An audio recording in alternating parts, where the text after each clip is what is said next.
How are you today? I hope you are fine today to follow our lesson.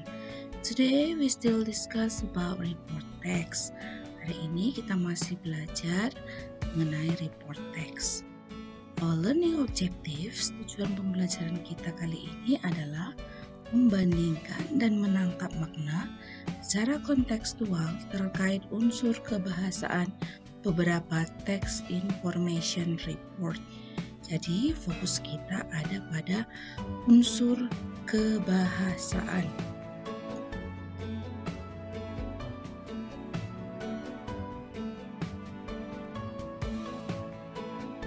Unsur kebahasaan atau ciri-ciri kebahasaan disebut juga dengan language features.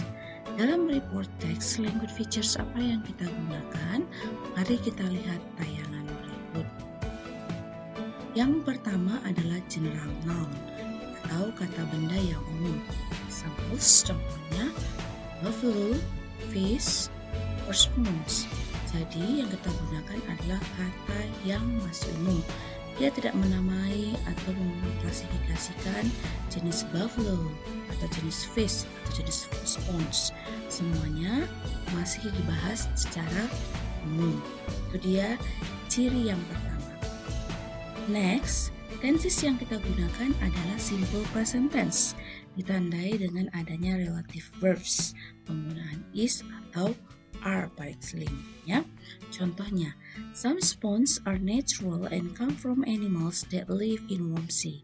Beberapa spons terbuat dari alam dan berasal dari binatang-binatang yang tinggal di lautan yang hangat. Kemudian yang contoh yang kedua adalah grasshoppers are insects that prefer to hop on their long back legs rather than fly. Belalang adalah serangga yang lebih memilih melompat menggunakan kaki belakang yang panjang daripada terbang, ya. Jadi kita lihat menggunakan are di sini, ya. Yang berikutnya adalah action verbs, ya. Masih terkait dengan simple present tense, kita menggunakan action verbs jika benda atau objek yang kita bahas itu memiliki perilaku atau habits. Examples: fish often swim in group of cold sorts. Ya, ikan sering berenang dalam kawanan yang disebut dengan kawanan ikan. Contoh yang kedua, the damselfly searches for small insects to eat. Ya, capung jarum mencari serangga-serangga kecil untuk dimakan. Jadi yang pertama ada contoh swim, berenang, search, mencari. Itulah contoh action verbs dalam ciri kebahasaan teks.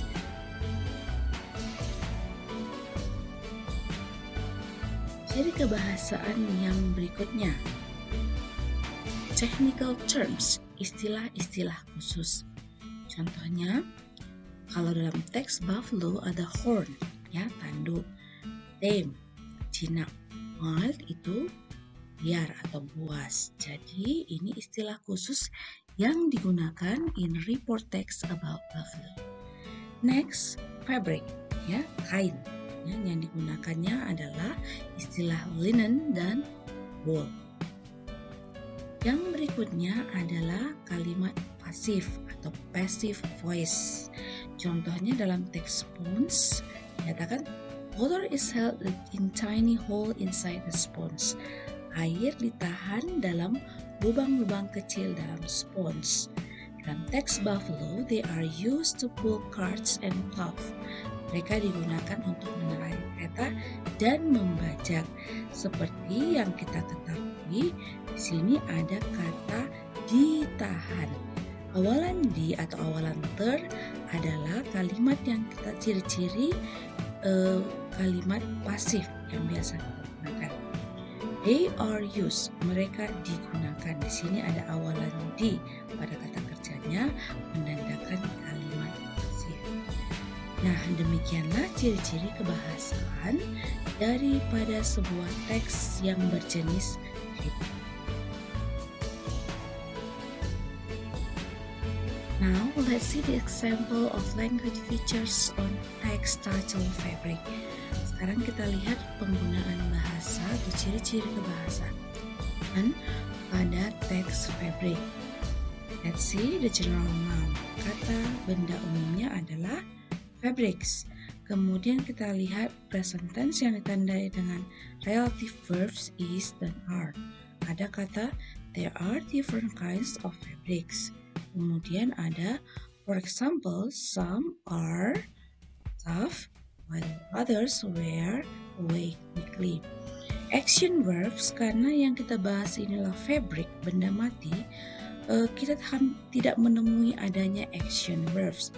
Namun bila teks kita mungkin lebih panjang lagi membahas tentang fabric ini, mungkin bisa kita ketemui action verbs. Kemudian technical terms. Technical term istilah teknis atau kata-kata yang menjadi khusus, ya, menjadi khusus dalam sebuah teks tersebut. Ada cotton, linen, wool, dan silk. Ya.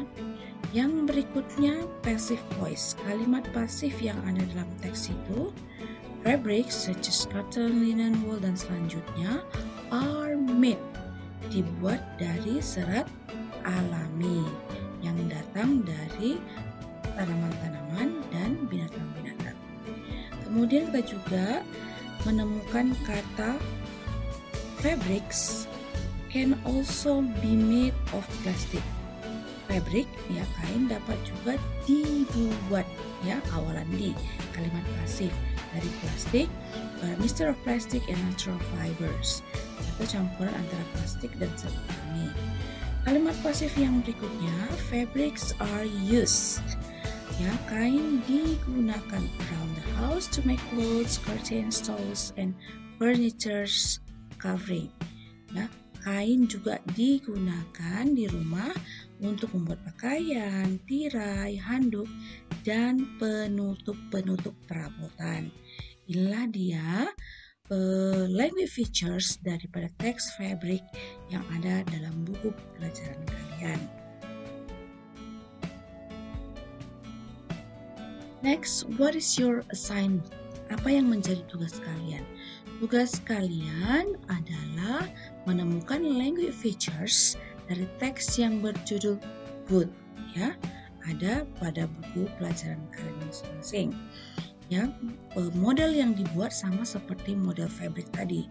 Tentukan yang mana menjadi general noun-nya, present tense, penggunaan relative verbs, action verbs jika ada, technical terms jika ada, dan passive voice-nya, ya, tentunya ada passive voice. Tugas ini kalian kerjakan pada buku tulis, kemudian foto dan kirim ke WA pribadi saya di nomor yang tertera di sini. Paling lambat hari Sabtu tanggal 13 Februari pukul 17.00. Jangan lupa untuk menyelesaikan dan mengerjakan tugasnya, ya. Okay class, that's all our discussion today about the language features of report text. I hope you can understand my explanation well. If there is any questions, jika ada pertanyaan, you can ask me on your group. Kamu dapat bertanya kepada saya di grup kalian masing-masing. Thank you for your kind attention and stay healthy. Bye.